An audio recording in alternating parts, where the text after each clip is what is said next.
राष्ट्रीय चेतना का विकास 1889 में कांग्रेस के मुंबई अधिवेशन में मध्य प्रांत एवं बरार के प्रतिनिधि के रूप में अनेक प्रमुख नेताओं ने भाग लिया। छत्तीसगढ़ क्षेत्र में भी पंडित माधवराव सप्रे, वामन राव लाखे एवं सी.एम. ठक्कर, पंडित राम दयाल तिवारी जैसे प्रमुख नेताओं ने भाग लिया और अधिवेशन से वापस आने पर छत्तीसगढ़ के क्षेत्र में कांग्रेस व राष्ट्रीयता के विचारों को विस्तारित करने का कार्य किया। 1891 में मध्य प्रांत एवं बरार की राजधानी नागपुर में कांग्रेस का अधिवेशन संपन्न हुआ। इस अधिवेशन में किसानों पर लगाए जाने वाले विभिन्न करों का विरोध किया गया। विशेषकर नहर व जंगल पर लगाए जाने वाले करों का विरोध करते हुए प्रस्ताव पारित किए गए। छत्तीसगढ़ में अनेक प्रमुख नेताओं ने इसे भाग लिया, जिसमें पंडित माधवराव सप्रे, वामन राव लाखे, सी.एम. ठक्कर, पंडित राम दयाल तिवारी, बद्री प्रसाद साव जैसे नेता शामिल थे, जिन्होंने अधिवेशन से वापस आकर नहर व जंगल करों को वापस लिए जाने की मांग उठाई। 1899 से 1900 के मध्य भारत के विभिन्न क्षेत्रों में भीषण अकाल की स्थिति उत्पन्न हुई। छत्तीसगढ़ में अकाल की चपेट में था, जिससे किसानों की यहाँ पर गायब हो गए हैं।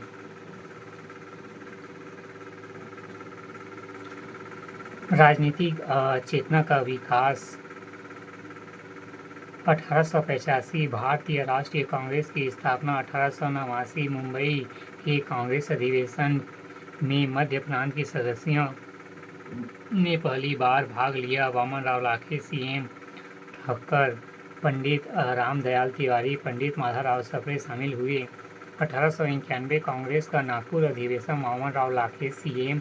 ठक्कर, पंडित राम दयाल तिवारी, पंडित माधवराव सप्रे व बद्री प्रसाद साव शामिल हुए। नहर तथा जंगल कर का विरोध प्रस्तावित पारित। 1905 कांग्रेस के गतिविधियों का छत्तीसगढ़ में प्रभाव। 1906 पंडित सुंदरलाल शर्मा कांग्रेस के सदस्य बने।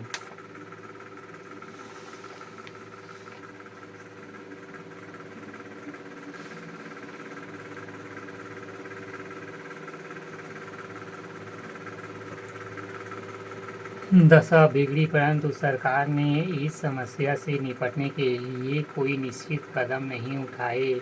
इसमें आम जनता में भारी असंतोष उत्पन्न हुआ तथा अंग्रेजी सरकार विरोध विचारधाराएं बढ़ने लगी। राष्ट्रीय संस्थाओं का गठन 19वीं सदी के अंत तथा 20वीं सदी के प्रारंभ में भी छत्तीसगढ़ के विभिन्न क्षेत्रों में विभिन्न राष्ट्रीय संस्थाओं के गठन का स्थानीय स्तर पर प्रभाव पड़ा। स्थानीय स्तर पर पीपुल्स टीचर एसोसिएशन, राजिम कवि समाज, reading club Raipur, Bengal, Nagpur railway association जैसे अनेक संस्थाएं स्थापित हुई। इन संस्थाओं ने लोगों को जागरूक करने में प्रमुख भूमिका निभाई। पत्र पत्रिकाओं की भूमिका। देश के अन्य भागों की तरह छत्तीसगढ़ में भी समाचार पत्र जागृति का माध्यम बने।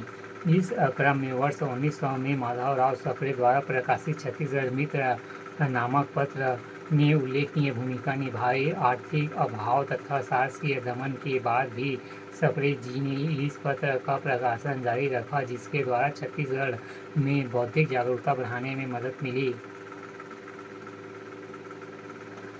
सरस्वती 1900 पद्मलाल पुन्नालाल बख्शी, हिंद केसरी 1908 माधवराव सप्रे, सरस्वती पुस्तकालय 1909 ठाकुर प्यारेलाल सिंह, कर्मवीर माखनलाल चतुर्वेदी, श्री कृष्ण जन्म स्थलीय जेल पत्रिका 1922 पंडित सुंदरलाल शर्मा।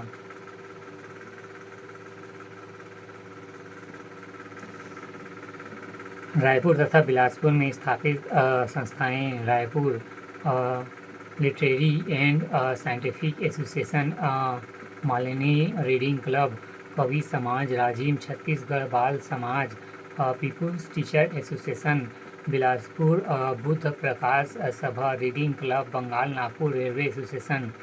पत्र पत्रिकाओं की भूमिका। छत्तीसगढ़ मित्र 1900 माधवराव सप्रे, हिंद केसरी 1907 माधवराव सप्रे, सरस्वती पत्रिका 1900 पद्मलाल पुन्नालाल बख्शी, सरस्वती पुस्तकालय 1909, ठाकुर प्यारेलाल सिंह, कर्मवीर माखनलाल चतुर्वेदी।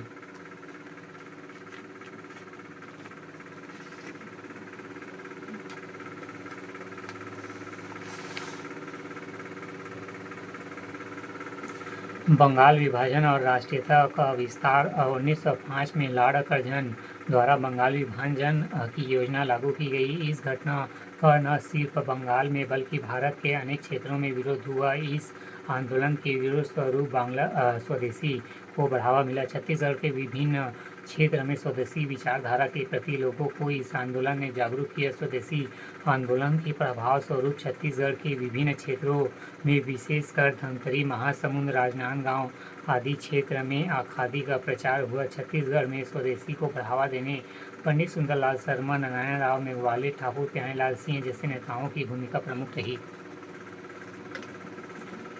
सुंदरलाल शर्मा द्वारा संमित्र मंडल 1906 की स्थापना।